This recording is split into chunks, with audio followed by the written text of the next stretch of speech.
There are 18 vertical columns in the periodic table.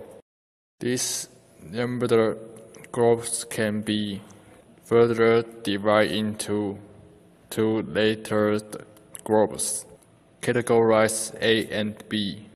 Chemical reactions of elements in groups A are more accurately predictable than those of the elements found in group B.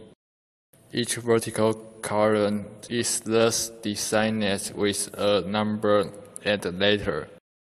Chemists also classify elements into classes based on other similar properties. Such classification including metals, nonmetals, alkaline metals, and others. Classes are distinguished by colors on the periodic table.